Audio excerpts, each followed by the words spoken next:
Amber rain traced thin gold veins down the dome's outer skin, each drop singing a faint metallic hum as it struck the glass. Inside the Titan colony's ceremonial concourse, Chief Engineer Elias Ward waited under the leaking skylight, collar turned up against the draft. The king's shuttle had landed with the kind of pomp only monarchs or comedians could afford. Trumpets synthesized, lights refracted through methane fog, and banners that flapped against pressure vents. He could already tell this day would demand more diplomacy than wrench work. When the ramp hissed open, 3 towering figures emerged. Alien sisters wrapped in layered silks the color of nebulae, jewels pulsing faintly with bioluminescent rhythms. They were magnificent, regal, and visibly unimpressed. The middle one spoke first, her voice as even as it was edged. "So this is the human?" Elias, hands tucked in his pockets, looked them over like he was inspecting parts that had arrived out of spec. "That's what the badge says." He didn't bow. Around him, his technicians and miners kept working, pretending not to stare. A herald unrolled a scroll, an actual gilded scroll, its absurdity gleaming under industrial lights. By order of His Radiance, the King of House VYR, and for services rendered in maintenance of the colony Arc 7, it is decreed that Chief Engineer Elias Ward shall be bound in alliance and matrimony to the daughters of VYR, Sirene, Leora, and Myra. A hush rippled through the room. One miner coughed. Someone muttered, "That's one way to fix a population problem." The sisters froze, disbelief flashing between them before indignation set in. This was no royal honor, it was punishment dressed as a wedding. Elias exhaled through his nose, then said evenly, "Welcome to the shed. Hope you packed boots." The eldest, Sirene, drew herself to her full height. "Is this how humans greet nobility?" "No," Elias said, already walking toward the access corridor. "This is how engineers greet overtime." They followed, partly from pride, partly because no one had told them where else to go. The corridor air tasted of recycled breath and ozone. Frost lined the bulkhead corners where insulation tape was wearing thin. Leora, the middle sister, noticed everything. The dents in the floor, the smudged maintenance tags, the handwritten jokes on equipment panels. "Do not kick. It bites." She turned to her sisters. "The king meant this as mockery." "Then we endure it," Sirene replied. "We are not children." "No," Leora said softly. "We're a lesson he wanted to teach someone else." Elias led them to the cafeteria, the colony's heart and least glamorous space. Rows of steel benches under bright lights. The scent of boiled grain and steeped tea hung in the air. Workers in soot-smeared uniforms looked up from trays, curiosity unmasked.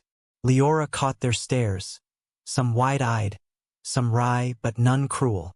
She expected mockery. Instead, a woman at the nearest table raised her mug and said, "You must be the new recruits." Elias took the cue. "Exactly. Royal replacements. Budget cuts." A ripple of chuckles moved through the room. Sirene stiffened. "We dine privately." "You can," Elias said. "But the royal suites vents froze open. If you prefer your meal solid, stay here." Even Leora had to hide a smile behind her hand. The miner's laughter was not malicious.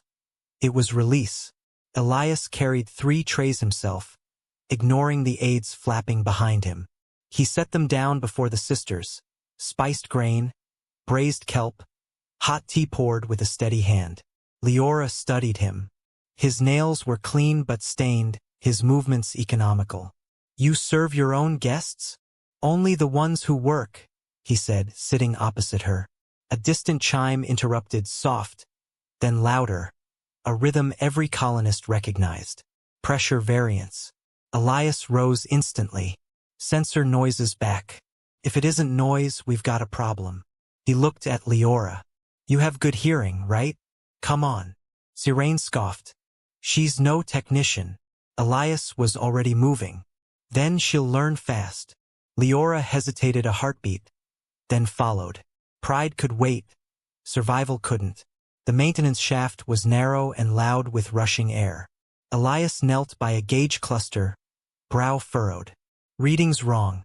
Says pressure's steady, but the dome's skin's complaining." He thumped a panel. Hear that? Leora tilted her head. Amid the mechanical whirring, she caught it, a faint harmonic off-pitch. It's not random. Your vent vanes resonating at a bad interval. The vibrations amplifying until it fakes a leak. He looked at her, eyebrows raised. You get all that by listening? In-house VYR, she said, a little defensive. We're trained to hear microtones. In court, one wrong pitch can start a feud. Good training, he said simply, handing her a wrench. Adjust the vane angle by half a degree. She crouched beside him, robe pooled around her knees, careful hands turning metal. The vibration dropped to a gentle purr. Readouts steadied. Elias exhaled. 42% humidity. Perfect. Unfashionable skills, she murmured. Save lives. He nodded. Exactly. They returned to the cafeteria, both smudged with grease. The miners pretended not to notice, but when the main display flickered on, someone had scrawled a message across the colony feed. Welcome VYR. If you can fix it, you can stay. Sirene looked horrified. Myra giggled. Leora said nothing, only touched the edge of the screen with one finger, feeling the pulse of new rhythm in this strange place. Across the dome, storm lights flickered. Outside, methane rain thickened into curtains. Elias glanced up at the skylight. Through the blur, he thought he saw movement. Something long, low, almost serpentine gliding along the dome's curve. That's not a cargo hauler, he muttered. The colony's heartbeat chime, steady, familiar, stumbled once. The room fell silent. Every worker felt it in their bones. Air pressure dip, brief but real. Elias's voice cut through the hush. Lock down sections 2 through 5. That shadows no weather balloon. Leora stood beside him, eyes reflecting the flashing amber lights. You think someone sent it? I think, he said, reaching for the intercom. Your father's joke might have landed harder than he planned. A thunderous boom echoed through the dome's skin. Not quite impact, more like a fist testing glass. Then stillness. Even the hum of the vents seemed to hold its breath. Elias looked at her and found the same resolve mirrored back.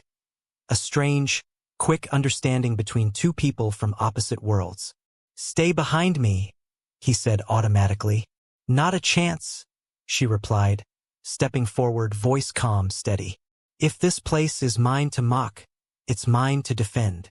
Outside, the shadow shifted again, closer, circling. Inside, alarms flickered from amber to red. Somewhere deeper in the colony, a pressure door cycled without command. Elias exhaled. Looks like the honeymoon starts early. The words hung in the recycled air, dry and steady. As red lights strobed across their faces and the dome trembled with a new sound, metal complaining against intent. The first storm of their union had arrived. The thing about storms on Titan was that they liked to disguise themselves as silence first. The dome stopped trembling. The alarms dulled to a low, uncertain pulse, and for a few heartbeats everyone in the cafeteria thought the danger had passed. Then the storm spoke again. Low-frequency booms that crawled through the floor, making coffee cups rattle and the air taste faintly of iron. Elias knew the pattern. It wasn't weather. It was engines. He was halfway to the control pit when Amaya's voice crackled over the comm. Unregistered frigate approaching from East Vector. Broadcasting house tell Iden codes. Honor guard. My ass. Elias grimaced. Tell them we're under storm protocol. Non-essential docking suspended. They're hailing anyway, Amaya replied.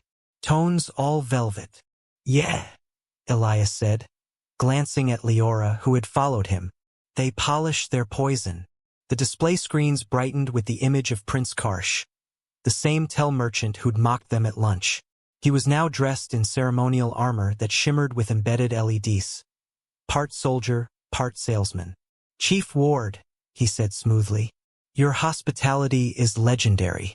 We've come to ensure the safety of the royal brides. Surely you don't object to a little protection. Elias rested one elbow on the console. Funny word, protection. Usually means someone wants to sell it. Karsh chuckled as though they were sharing a private joke. You must understand, House Tell takes the king's alliances very seriously. We've orders to inspect the living conditions, verify the welfare of the royal daughters, and report back to the court. Leora stepped forward until her reflection appeared beside his on the screen. Her expression didn't change, but her tone carried the precise weight of command. By Titan Charter, any inspection during a methane storm is a violation of safety protocol. You may observe from orbit until the weather clears. Karsh inclined his head. The king might interpret that as defiance. The king may interpret his own decree however he likes, she replied. But this colony interprets storms as lethal. Amaya cut the feed. Elias didn't say thank you, but she saw it in the quick nod he gave her. They'll push harder, he said quietly to Leora. Tell doesn't like being told no by anyone, especially someone without a mirror. She folded her arms, chin high. Then they can wait. Within the hour, the frigate ignored docking clearance and began aligning with the upper port. The whole dome groaned. Elias gathered a response team, Amaya, Jiro, and half a dozen volunteers, then turned to the sisters. We'll receive them in the maintenance bay. Fewer cameras. Sirene scowled. You expect us to face them in a garage? In a pressure-rated chamber, Elias corrected. Better ventilation for truth. The maintenance bay was utilitarian. A wide concrete throat lined with pressure suits, coils of conduit, and stacks of spare plating. The air smelled of lubricant and recycled sweat. As the bay door cycled open, Karsh and his entourage stepped through in crisp lines. They wore the look of people who thought dirt was contagious. Cameras floated above their shoulders like trained insects, capturing everything. Forgive our intrusion, Karsh began, voice syrup smooth. We come in friendship, and to rescue these poor exiles from an unfortunate joke. Elias didn't take the bait. Funny, they don't look kidnapped. Karsh smiled wider, turning to the sisters. Your father is concerned. He never intended for this arrangement to be binding. Merely symbolic. If you sign this statement, we'll return you to proper quarters at court. Your allowances reinstated, your reputations polished. Sirene's jaw tightened. Myra's fingers twisted in her sleeve. Leora's gaze flicked to Elias. He was staring at the docking clamps on the overhead feed, measuring vibration. He wasn't going to answer for them. He was waiting to see what they'd do. Leora stepped forward. You speak of concern, she said. But you arrived during a lethal storm with cameras. That's not concern. That's theater. Karsh's smirk didn't fade, but his nostrils flared. Then you decline? I uphold the king's command, Leora said steadily. He ordered this union. Until a mediator says otherwise, we honor it. Amaya tapped a panel. Storm protocol engaged. Non-essential docking suspended.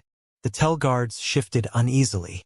Karsh exhaled, bowing with a grace that barely concealed irritation. Very well. You've chosen exile over decorum.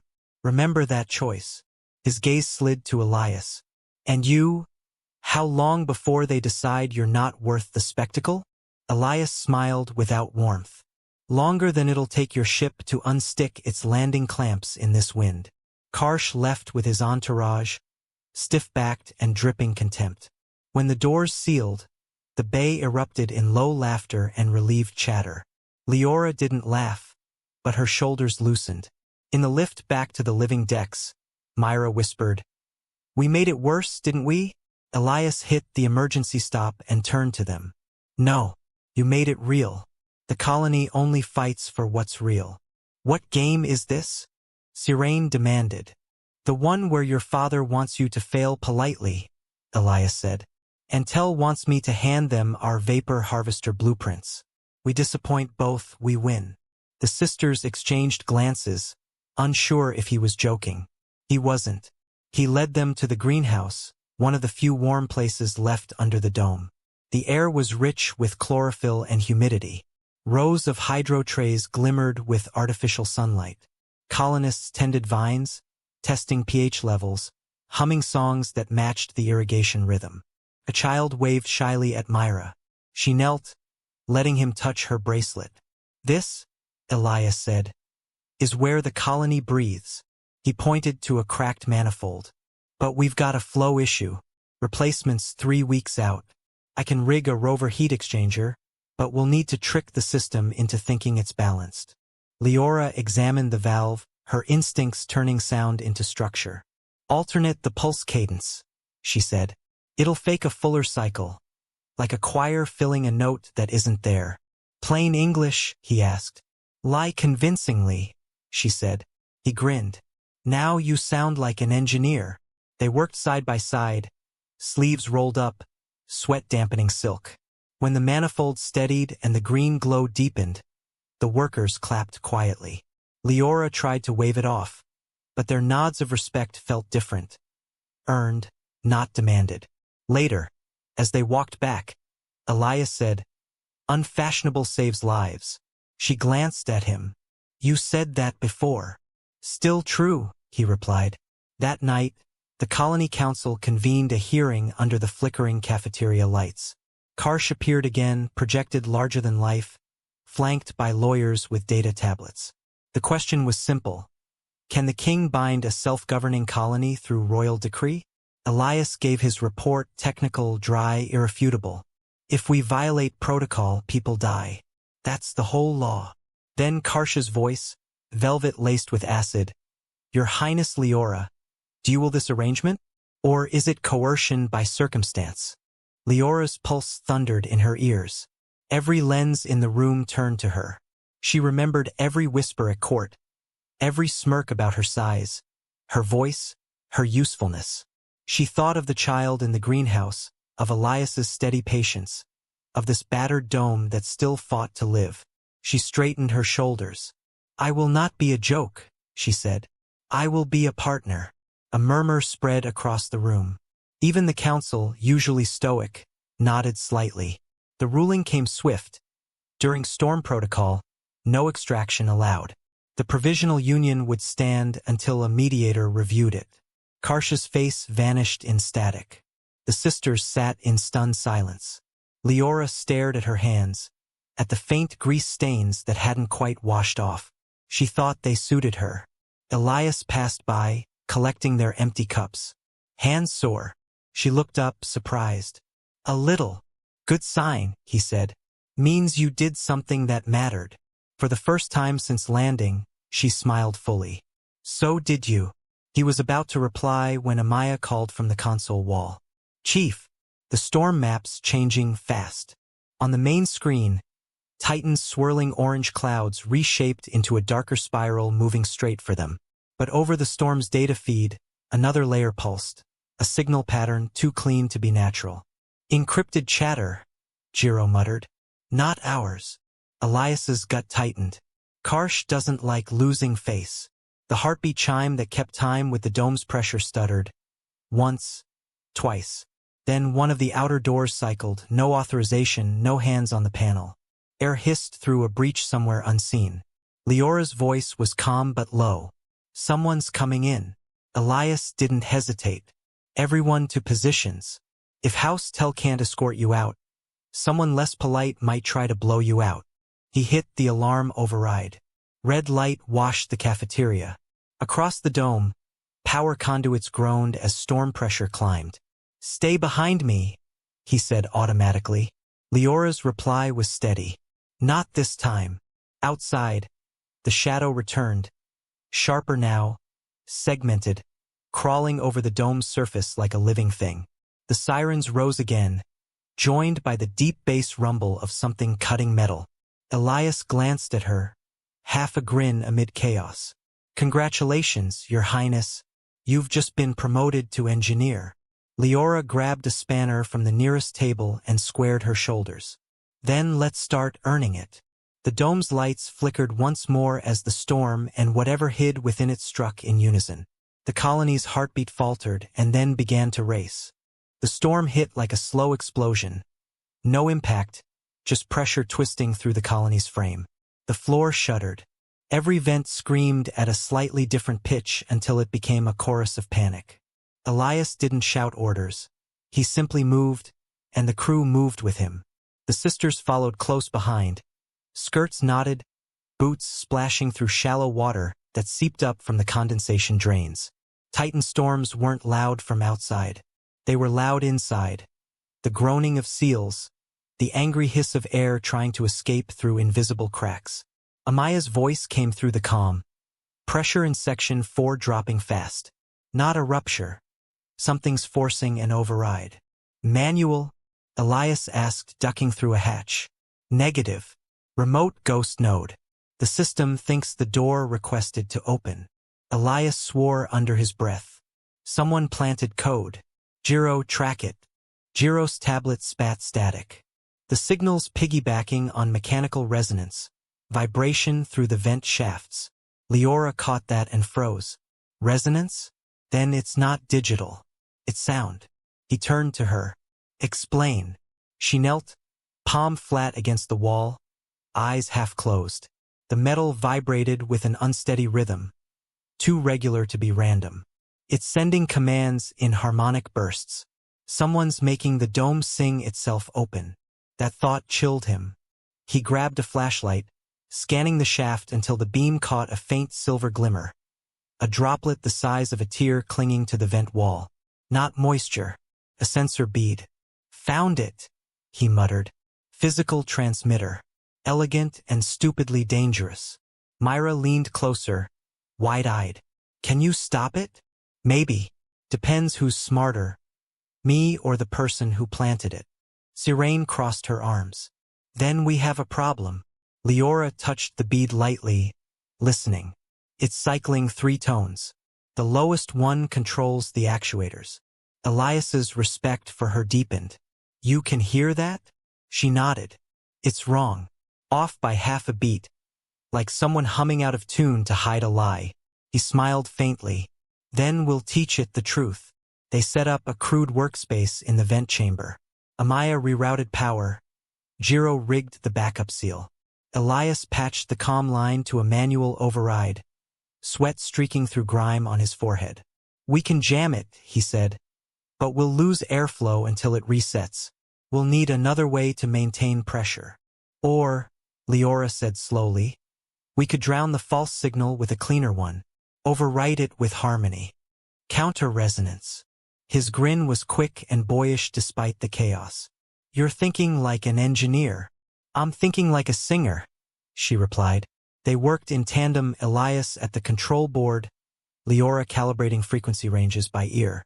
Sirene and Myra joined her, adjusting tone until their combined hum matched the vent's natural rhythm. Their voices blended, deep and strange in the metallic space. The harmonic interference confused the bead. Its glow flickered, then dimmed. Hold it, Elias said. He synchronized the actuator's motor pulses to their pitch. The vibration stabilized. The false command sputtered out. The gauges leveled. The sisters stopped singing. For a moment, the only sound was the storm's distant growl. Then the vents sighed like a living creature finding breath again. Pressure steady, Jiro reported, grinning. You did it. Leora wiped her brow with the back of her hand, smiling back. No, we did. Elias looked at her, really looked. The proud tilt of her chin, the flush of effort, the steadiness in her eyes. Not the pampered noble he'd expected, but someone who met disaster with grace. You saved the colony, he said quietly. She shook her head. Not yet. That was just a cough. He almost laughed. Spoken like someone who understands maintenance. The humor faded as Amaya called in again. Chief, East Intake registering activity, cutting tools. We've got intruders. Mercs? Elias asked. Gray suits. Not tell uniforms. Someone hired them. He cursed softly. They're after the server trunk. If they access our hydro data, they can replicate the harvester. He checked his gear, grabbed a shock baton, and started toward the maintenance ring. Leora caught his arm. We're coming. He hesitated. This isn't a song problem. Everything is, she said. You just haven't learned the verses yet. He couldn't argue. Fine. Stay behind me. Mostly. The east intake was a narrow corridor lined with humming conduits. The storm outside drummed against the walls like a heartbeat out of sync. Elias peeked around the bend. 2 mercenaries, sleek gear, plasma cutter chewing through a pressure lock. He motioned silently. Amaya flanked left. Jiro took the rear. Leora whispered, "Their rhythm is steady. 3 seconds on, 2 off." He nodded. Timing mattered. When the cutter paused for recharge, he hit the manual seal trigger. The heavy door slammed down like a guillotine of steel, trapping the mercs between compartments. They shouted, banging on the metal. "Not lethal," Elias said, adjusting the controls. "Just a loud reminder." He vented a burst of compressed air through the secondary line. The trapped section filled with blinding mist. The mercs' visors fogged. Their comms filled with static. Sirene laughed. A sharp, delighted sound. "You fight dirty. Cheaper that way," he said. The victory was brief. Jiro's slate flashed red. Second team approaching from lower service tunnel. For more. Elias looked at the overhead piping, mind already mapping. "We can flood that section with gray water." "Flood," Myra repeated. "Reclaimed coolant," he clarified. "Smells worse than it kills." They hustled down the ladder, opening valves, rerouting flow. The pipes groaned. A torrent of murky water surged through the lower tunnel. The mercenaries shouted in surprise as the deluge swept them back toward the outer hatch. No bullets, no bodies, just chaos. When it was over, the corridor steamed, quiet except for the dripping. Elias leaned against the wall, catching his breath. Tin shed bites back. Leora stared at him, half in awe, half disbelief. "You planned all that in seconds." He shrugged. "Repairs and fights run on the same logic. Find the leak, plug it fast." For the first time, she laughed. A warm, unguarded sound that cut through the lingering tension.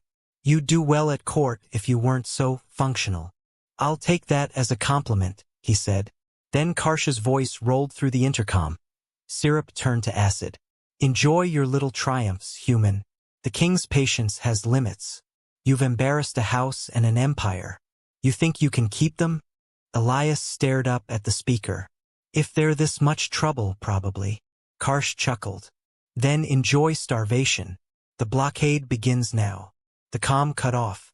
A low warning tone began to pulse through the dome. Amaya checked her console. External power transfer suspended. Supply barges rerouted. "We're officially isolated." Leora went still. "He means to suffocate us politically." "Wouldn't be the first time," Elias said. But she heard the weight beneath his voice. This wasn't just defiance. It was responsibility. Every system in the dome was his to protect. Every heartbeat tethered to his choices. They made their way back to the main concourse. Lights flickered, switching to emergency mode. The cafeteria was half empty, most people securing compartments or checking seals. Leora watched Elias coordinate calmly. No raised voice, no wasted motion. Each order was precise. "You handle the intake valves. You reroute the greenhouse grid." Sirene murmured to her sister. "He leads as if it's breathing." Leora nodded. "That's why they follow." Hours passed in relentless triage. The dome held, though colder now, its hum subdued.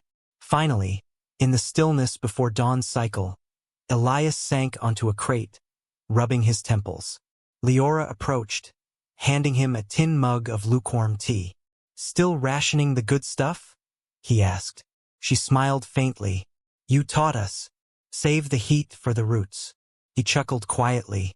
"You're a quick study." She sat beside him. For a long moment they said nothing, just listened to the muted thrum of machinery. "I sent a message to my father," she said finally. His head turned. "That's brave or foolish?" "Maybe both." Her fingers tightened around the mug. "I told him House VYR is needed here, that his daughters are not cargo." Elias studied her face, the tired lines under her eyes, the stubborn lift of her chin. "That'll cost you." "Dignity always does," she said. He let out a low breath. "You really think he'll listen?" "No," she said softly. "But he'll have to hear me. Sometimes that's enough." He didn't answer, but his gaze softened. He understood what it meant to send a message you might never get a reply to. The colony's heartbeat chime steadied at last. A small mercy in a long night. Leora rose first, smoothing her sleeves. Get some rest, Chief. After I check the pressure logs. Of course, she said. Maintenance never sleeps. He smiled at that, a tired, genuine curve of his mouth. Neither do queens of tin. She paused at the hatch, turning back just as the first light of Titan's false dawn filtered through the dome. Then we'll rule it together. He watched her go, the echo of her words lingering longer than the storm. Outside, the methane clouds began to thin, revealing stars like cold fire across the horizon. Inside, the colony took its first collective breath in hours. But peace never lasted long out here. On the distant radar screen, new signals flickered, too small for ships, too precise for debris. Karsh had cut the power, but he hadn't given up. The blockade was only the beginning. Elias straightened, exhaustion replaced by resolve. They want a siege, he muttered. Then we'll show them what a tin shed can do. Somewhere deeper in the dome, a new hum began, a repair drone reactivating, systems coming back online. The colony wasn't beaten. It was warming up for the next fight.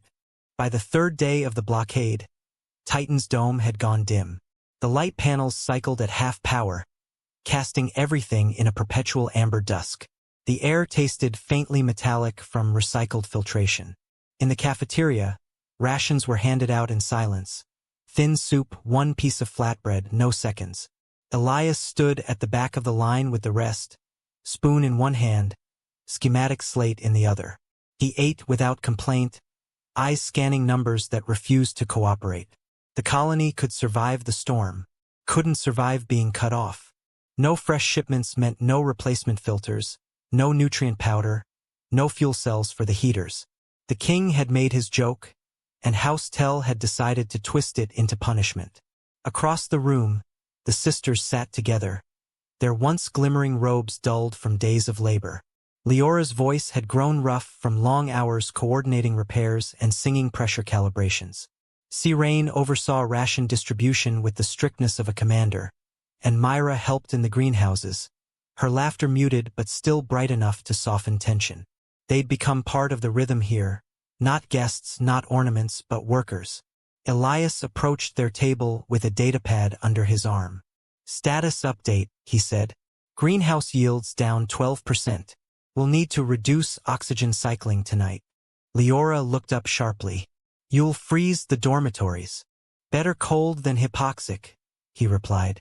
We can stretch fuel for another 2 cycles, but after that we're down to candles and goodwill. Sirene frowned.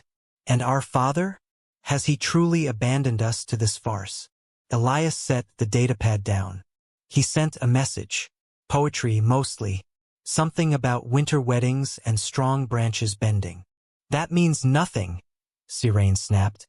Means he's pretending it's all policy, Elias said, voice dry.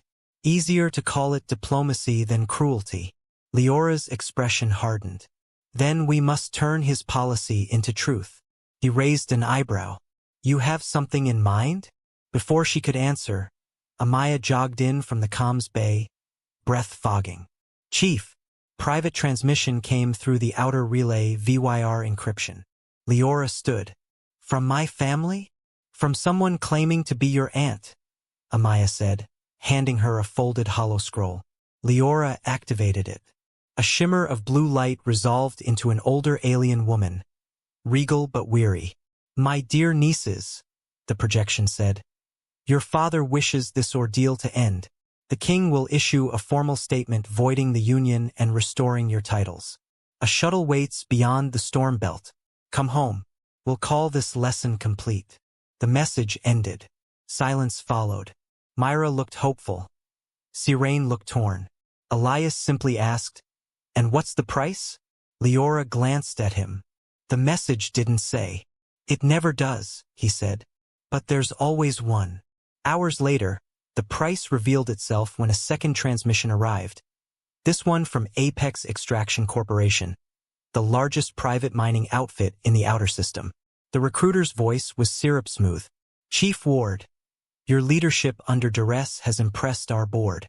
We can offer you full evacuation, a ship of your own, a salary that would make Titan's rations a memory. We'll even handle the royal complication discreetly. Translation.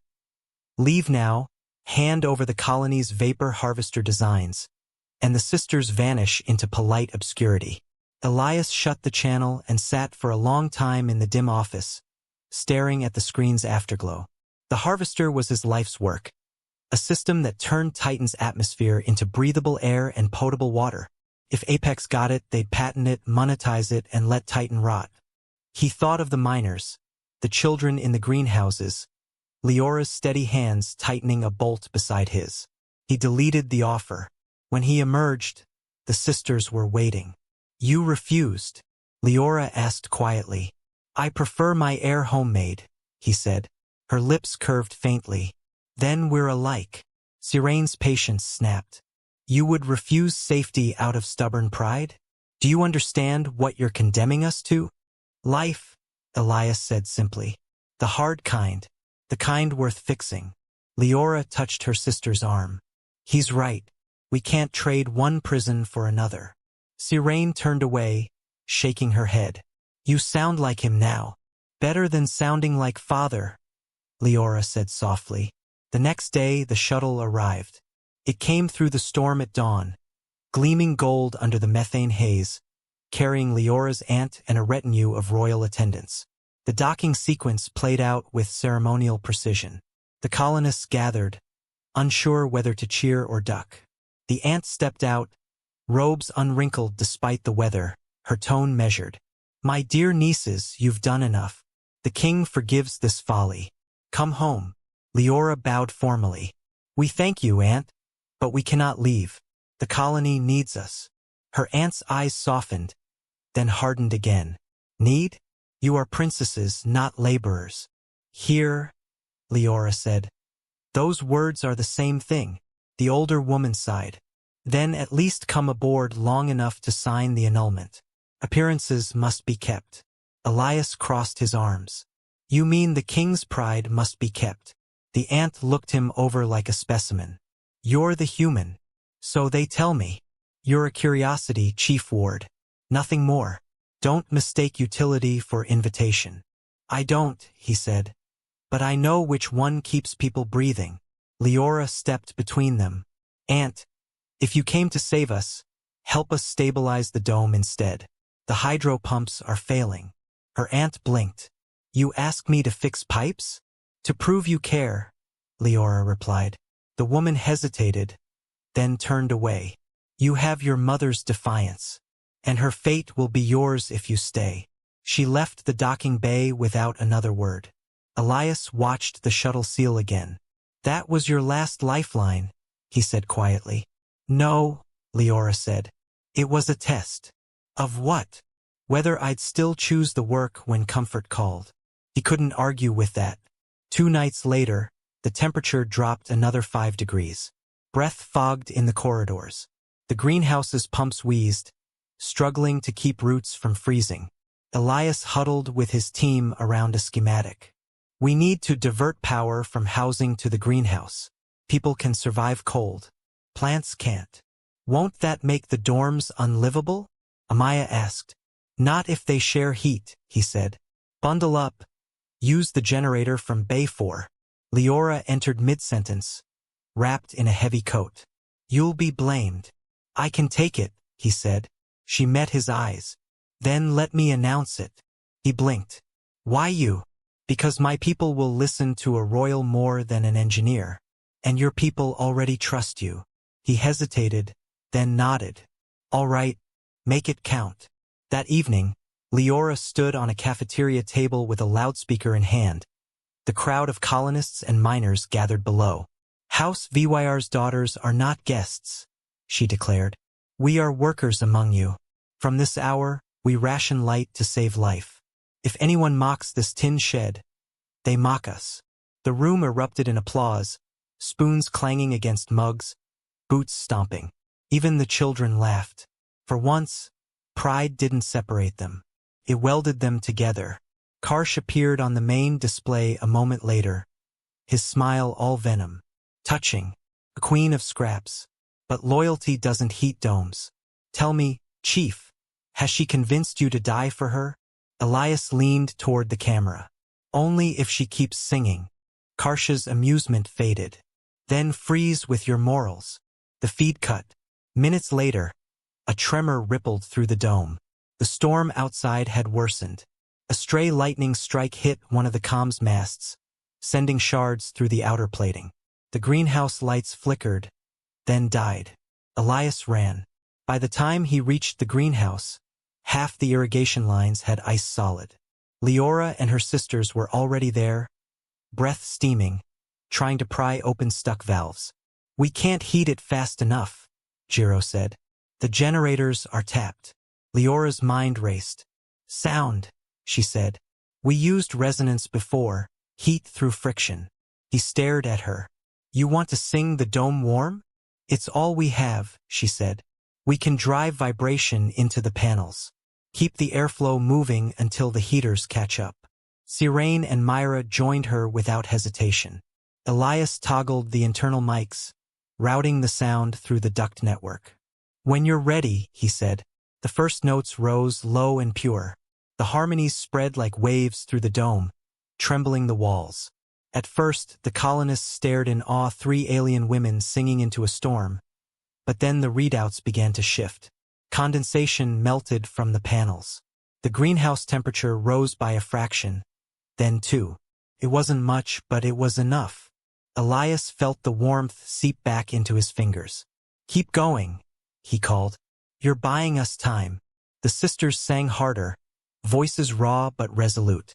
The storm outside howled, hammering against the dome, trying to drown them out. Inside, their melody steadied every frightened heart. The colony's hum rejoined theirs like a chorus. Then came the next impact, a sharp, deliberate strike, not from wind but from weapons.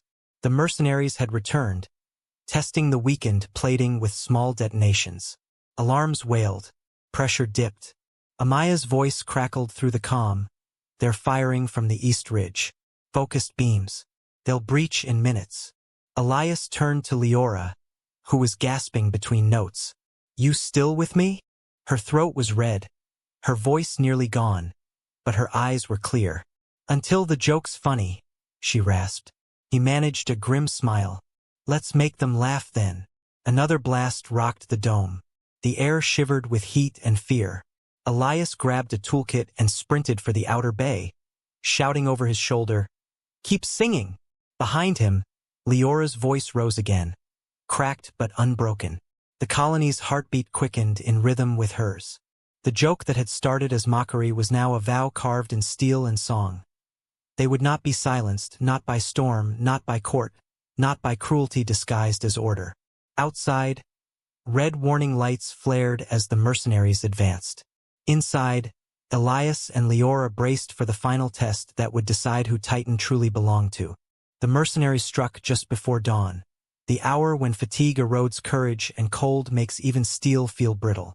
The dome quivered under a barrage of concussive blasts, dull thuds that rippled through Titan's methane-soaked atmosphere and echoed across the colony like thunder trapped in glass. Elias stood on the command gantry, reading pressure waves as though they were heartbeats. The outer shell flexed but didn't crack. Not yet. 3 charges, East Ridge, Amaya called. They're testing our patch seams. They won't stop there, Elias said. They're watching for deformation. Find me their power signatures.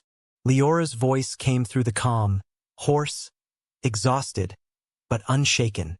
You can track them by their harmonic echo. They're using synchronized pulses, too regular to be weather. He keyed his mic. You still in the greenhouse? Yes, she answered, the word catching on a ragged breath. The sisters are holding the resonance steady. We're keeping pressure balance with the vents. He exhaled. Keep that rhythm. I'll give you something to sing for. Outside the viewport, lightning forked horizontally across Titan's sky, glinting off the mercenary craft circling the colony.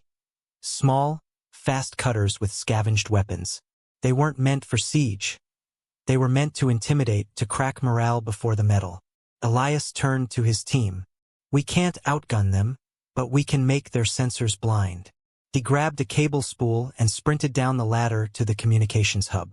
Jiro, patch into the greenhouse feed. You're going to use their song? Jiro asked. I'm going to weaponize it. He rewired the colony's external microphone array, looping it through the greenhouse's resonance channel. When the sisters sang, the sound would bounce through the storm, interfering with the mercenaries' sonar pings and optical locks. It was crude, unpredictable, but it might buy time. He flicked the switch. Tell them to raise the pitch 1 semitone. Through the vents, the music changed, deeper, more forceful, reverberating through every corridor. The sound wasn't just melody anymore. It was vibration turned defiance. The mercenary scanners flared with false readings. Their targeting systems struggled to separate signal from noise. Amaya grinned. You're frying their ears. That's the idea, Elias said. Let them choke on harmony. The next blast went wide, detonating harmlessly in the outer storm. The dome shuddered but held. Relief flickered briefly across his face before another warning light pulsed red. South conduit breach, manual override engaged. Saboteur inside? Amaya asked. Or automated infiltration, Elias muttered. Stay with the grid. I'll check it. He grabbed a shock baton and ran, boots splashing through puddles of condensed water. The corridor narrowed, walls sweating cold. Near the junction hatch, he found the cause. A drone the size of a man's torso, its claws clamped around a control manifold, laser cutting through cables. It turned its sensor eye toward him, red light stuttering. Elias swung the baton. The first hit dented the casing. The second cracked the lens. The drone emitted a high-pitched screech before its circuits shorted. Sparks sprayed the floor. He stomped it once for good measure, breathing hard. Chief, Amaya said in his ear. Greenhouse powers dipping. The singers can't maintain amplitude without more voltage. I'm on it. He checked the emergency console. Only one way to redirect power that fast. Cut heating to the dormitories completely. People would wake cold, angry, maybe scared. But without that energy, the greenhouse and the life support systems would fail. Leora's voice came again, faint but urgent. Do it. He froze. You heard. I'm monitoring the feed. If we lose warmth, we can endure. If the roots die, the colony dies. Take it from us. There was no hesitation in her tone, no plea for comfort, just conviction. He stared at the panel, then toggled the switch. Lights dimmed across the sleeping quarters. Temperature dropped by 6 degrees in seconds. Heat diverted, he confirmed. You have your power. Leora's answer was a single note that vibrated through the air like gratitude given form. In the greenhouse, she and her sisters stood barefoot on the damp floor, hands joined, their combined voices resonating through the structure. The plants shivered under the vibration, shaking frost from their leaves. Condensation turned to steam. Every sensor ticked upward a fraction. The greenhouse lived. Meanwhile, the mercenaries regrouped. Realizing brute force wasn't working, they shifted tactics, deploying a crawler, a low, tank-like machine that crept across the ice toward the dome's equatorial seam. This plasma cutter glowed white-hot.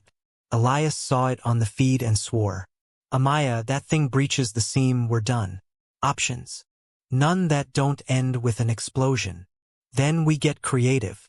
He slung on a harness and grabbed a coil of industrial filament. I'm going out. Amaya's eyes widened. You'll freeze in 2 minutes. Then I'll work fast.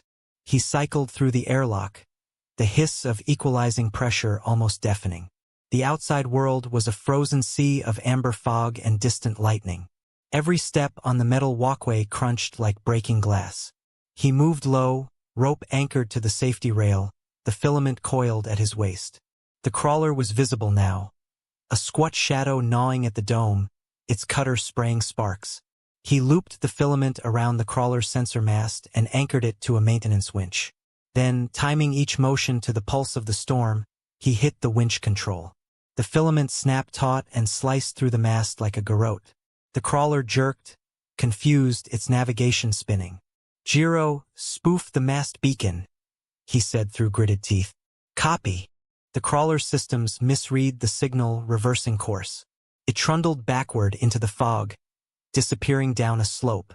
A second later, a muffled explosion flared orange.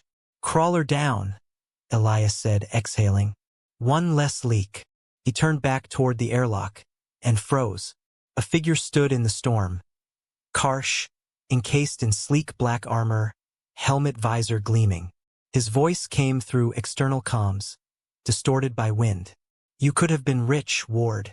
Instead, you chose martyrdom." "Rich gets you dead slower," Elias replied, stepping closer. "Still ends the same." Karsh lifted a compact pulse rifle. "You think this place matters? The king will forget you in a week." Elias smiled faintly. "Then we make a week last forever." The rifle hummed, charging. Elias dove sideways as a bolt scorched the walkway, vaporizing frost. He rolled behind a support strut, heart pounding. His breath fogged his visor.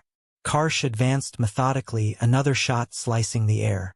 Inside, Leora felt the resonance falter. "Where is he?" she gasped. Amaya answered, voice tight. "Outside. Fighting." Leora didn't hesitate. "Patch my voice to external comms. You'll give away his position." "Do it." Amaya obeyed. Leora's voice carried through the storm, cracked and trembling but resolute. "Elias Ward, if you can hear me, come home. The roots are holding. The song isn't done without you." Karsh paused, head turning toward the sound. That moment's distraction was enough. Elias lunged from cover, tackling him. The rifle clattered away, sliding across the ice. They grappled, Karsh strong but heavy. Elias faster, using momentum and gravity. He slammed the prince against the railing. The armor sparked. "Call them off," Elias snarled. Karsh spat blood. "Never. You'll die here, and your wives will be widows of ridicule." "Maybe," Elias said, forcing him back toward the railing. "But they'll be alive. That's enough." He yanked open the emergency purge valve. A jet of compressed methane burst outward, blasting Karsh off his feet. The prince's suit spun into the storm, vanishing into the fog. The comms went dead. Elias staggered, panting, then limped toward the airlock. Each step was agony. The suit alarms screamed about pressure loss and freezing joints. He barely made it inside before collapsing against the inner wall. When he came to, he was in the greenhouse, wrapped in thermal blankets. Leora sat beside him, throat bandaged from strain. She smiled weakly. "You don't follow orders well." "Good thing," he croaked. "Otherwise we'd both be married to ghosts." Amaya entered, holding a datapad. Mercenaries retreating, their ships pulling out of orbit. Relief spread through the room like sunrise. The colonists cheered quietly, too exhausted for anything louder. Elias turned his head toward Leora. "You should rest that voice." She shook her head, eyes bright despite the fatigue. "Not yet. There's one more note." Later, under the repaired dome, the colony gathered for what they jokingly called a wedding breakfast. Spiced grain, weak tea, and laughter. The sisters wore clean work clothes, their crowns replaced with grease stains. Elias, still pale, raised his mug. "To survival, and to bad jokes that turned out better than good ones." Sirene chuckled. "To the shed that bites," Myra added softly. "And to songs that fix walls." Leora lifted her mug last. "To choices that matter more than comfort." Outside, the storm finally broke. Titan's horizon glowed faintly blue under distant sunlight. The colony's heartbeat chime steadied into calm. Later, when the mediator arrived weeks afterward, she found not chaos but cooperation. A human chief and 3 alien sisters running the place with humor and hard-won trust. The king's decree had become legend, his joke transformed into policy. Elias and Leora stood side by side during the formal signing of the Tin Shed Accord. "Bridge," she told the mediator when asked what this union meant. "We build them, we don't burn them." "Bridge," Elias agreed. "Held together with bolts and bad singing." The room laughed. Afterward, as workers replaced the final damaged dome panel, Leora lingered by the viewport. The amber sky was calm now, the storm reduced to memory. Elias joined her, sipping tea from a battered cup. "You know," he said, "the king's going to pretend he planned all this." "Let him," she replied. "We know who did the work." He smiled, weary and genuine. "You staying? Until you build something that doesn't leak." "So, forever," he said. Her laughter filled the dome, soft, full, and unmistakably alive. Outside, the methane rain began again, gentler this time, tracing gold lines down the glass as if signing its approval. Titan had survived its joke, and so had they. The colony's heartbeat thrummed steady. Not just machinery now, but music, human and alien, equal at last.